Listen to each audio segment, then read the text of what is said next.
రేవంత్ రెడ్డి సర్కార్పై నిరుద్యోగ అభ్యర్థులు పోరుబాట పట్టారు.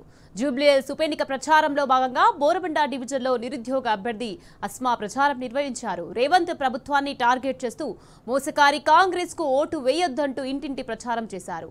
కాంగ్రెస్ పాలనంటే నికృష్టమైన పాలనని మండిపడ్డారు. హస్తం గుర్తుకు ఓటేస్తే ఎన్నికల తర్వాత మనకు హ్యాండ్ ఇవ్వడం ఖాయమని అస్మా ఎద్దేవా చేశారు. మొంతా ఎఫెక్ట్ తో రైతులు ప్రజలు ఇబ్బందులు పడుతుంటే ముఖ్యమంత్రి మంత్రులకు జూబ్లీహిల్స్ లో ఎందుకు తిరుగుతున్నారని ప్రశ్నించారు. ఆమె ఇక జూబ్లీహిల్స్ లో కాంగ్రెస్ పార్టీకి తగిన గుణపాఠం చెప్తామని అస్మా ధీమా వ్యక్తం చేశారు. నెరవేర్చకుండా మమ్మల్ని మోసం చేసింది కాబట్టి కాంగ్రెస్ పార్టీ మా టార్గెట్. మాకు 2 లక్షల ఉద్యోగాలు అన్నారు, మహిళలకి 2500 ఇస్తామన్నారు, ఫ్రీ బస్సులు అని చెప్పేసి పురుషులతో ఛార్జీలు బాదుతున్నారు, గ్యాస్ సబ్సిడీ అన్నారు, ఫ్రీ కరెంట్ అన్నారు, ఇవన్నీ ఫ్రీ అని చెప్పేసి ఉచితాలు 6 గ్యారంటీలు అని చెప్పేసి మమ్మల్ని మోసం చేసిరు. కాబట్టి ఇవన్నీ మీరు నెరవేర్చట్లేదు కాబట్టి మేము కాంగ్రెస్ పార్టీని టార్గెట్ చేస్తున్నాం. మీరు ఎన్నికల్లో చెప్తే నిజాలు చెప్పండి దయచేసి. ఇంకొకసారి ఇలా 2 లక్షల ఉద్యోగాలు ఇచ్చినామంటే మాత్రం చెప్పు దెబ్బలు తింటారు, బరాబర్ చెప్పుతో దెబ్బలు తింటారు. ఇంకెన్ని రోజులు మా మనసులతో ఆడుకుంటారు మీరు? మా ఆవేదన ఏందో మీకు అర్థమవుతుందా? ఎన్నిసార్లు చెప్పినా ఇంకా లెక్కలు పెంచుతాం. ఇదేమైనా వేలం పాట అనుకుంటున్నారా? 2 లక్షల ఉద్యోగాలు అంటారా? ఇక్కడ జూబ్లీ హిల్స్ వేలం పాట. ఇది ఇప్పుడు అన్ని పండగలు అయిపోయినాయి, ఇప్పుడు జూబ్లీ హిల్స్ వేలం పాటనా? ఈ కాంగ్రెస్ పార్టీని ఓడగొడితే ఈ స్కీమ్లన్నీ మేము రద్దు చేస్తామని చెప్తారా? సిగ్గుచారం ఉందా మీకు కొంచెమన్నా? అసలు మీరు ఇచ్చే స్కీమ్లు ఏంది, మీరు రద్దు చేసేది ఏంది? అసలు ఏమి ఇవ్వట్లేదని మేము చెప్తున్నాము. మళ్ళీ ఇచ్చి రద్దు చేస్తామని చెప్పడం ఏంది? అంటే భయపెడుతున్నారా ప్రజల్ని? మీరు ఓట్లు వేయకపోతే ఖచ్చితంగా ఉన్నవన్నీ రద్దు చేస్తామని భయపెడుతున్నారు. కాబట్టి జూబ్లీ హిల్స్ ప్రజలారా గమనించండి, మీకు వచ్చే ఉచితాలు కూడా వీళ్ళు ఓడిపోతే రద్దు చేస్తారట. ఇట్లాంటి గవర్నమెంట్ మనకు అవసరమా? మాకు 2 లక్షల ఉద్యోగాలు వస్తాయని నమ్మకంతోన, కానీ ఈ రోజు ఆ నమ్మకము నీరు గారిపోతుంటే మరి మమ్మల్ని ఏం చేయమంటారు? ఇప్పుడు నామినేషన్లు వేసినాము, ఖచ్చితంగా మా గెలుపుతోటే బుద్ధి చెప్తాం.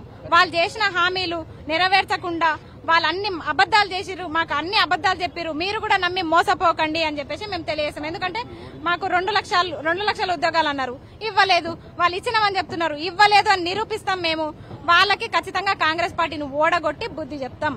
ఇప్పుడు మేము ప్లకార్డుల రూపంలో కూడా తెస్తున్నాము. ఆల్రెడీ మేము మా ఆవేదన అంతా చెప్తున్నాము. ప్రజలకు కూడా తెలుసు, మేము చెప్పాల్సిన అవసరం లేదు. మన దగ్గరికి వెళ్ళి మీ పిల్లలు చదువుకుంటున్నారా అంటే మా పిల్లలు కూడా చదువుకుంటున్నారు, ఫీజు రియంబర్స్మెంట్లు కూడా రావట్లేదు, ఉద్యోగాలు రావట్లేదు, నోటిఫికేషన్లు రావట్లేదు. మీరు మంచిగానే చేస్తున్నారు, మీరు నిలబడండి, మీకు సపోర్ట్ చేస్తామని చెప్పేసి ఇక్కడ ప్రజలే మమ్మల్ని ఆహ్వానిస్తున్నారు. అంటే ఇంకెక్కడ ఆయన గెలుపుందని ఎక్కడ అనుకుంటున్నాడు? అసలు ఆయన గెలుస్తాడని ఏ విధంగా అనుకుంటున్నాడు? చాలా మంది మహిళలు, కొంతమందికి ఏవో చిన్న హెల్త్ ఇష్యూస్ ఉండి హాస్పిటల్కి వెళ్దామంటే ఇక్కడ కనీసం ఒక మల్టీ స్పెషాలిటీ హాస్పిటల్ కూడా లేదు. ఇక్కడ నుంచి ఉస్మానియానో గాంధీకో వెళ్లాల్సిన పరిస్థితి. ఎందుకు 4 లక్షల మంది ఓటర్లు ఉన్న ప్రదేశంలో, నియోజకవర్గంలో ఒక మల్టీ స్పెషాలిటీ హాస్పిటల్ లేదా? అంటే జూబ్లీ హిల్స్ ప్రజలు మాలాగా కేవలం ఓటర్లుగానే పనికొస్తున్నారా? మీకు 5 సంవత్సరాలకు ఒకసారి వచ్చి ఇక్కడ ఓట్లు అడిగి పోతున్నారు, ఓట్లు వేయించుకుంటున్నారు, వెళ్ళిపోతున్నారు. మీరు ఎన్నడూ 2 సంవత్సరాల నుంచి గెలిచి రాని ముఖ్యమంత్రి ఇప్పుడు మాత్రం ఇక్కడికి ఎందుకు వస్తున్నారు? ఎలక్షన్స్ ఉన్నాయనా? వరంగల్ కి వెళ్ళండి, వరదలు వస్తున్నాయి. ఇక్కడ ఏం పని మీకు? ఈ మంత్రులు ఖమ్మం, వరంగల్ ఆ ఏరియాకి వెళ్ళండి. మీరు ఇక్కడికి ఎందుకు వస్తున్నారు? అసలు అక్కడ ప్రజలు సమస్యల్లో ఉంటే మీకు ఇక్కడ ఏం పని? మీకు రాజకీయమేనా? మీకు ఏంది అసలు? ఇక్కడ ఓడిపోతే మీకు ఏమైనా నష్టమా? మీకేమైనా సీఎం పదవి పోతుందా? ఒక పోస్ట్ వస్తుంది, పోతుంది. కానీ ఇక్కడ మేము ఓడిపోతే, మీరు గెలిస్తే మాత్రం మేము జీవితాంతం ఓడిపోయినట్టే.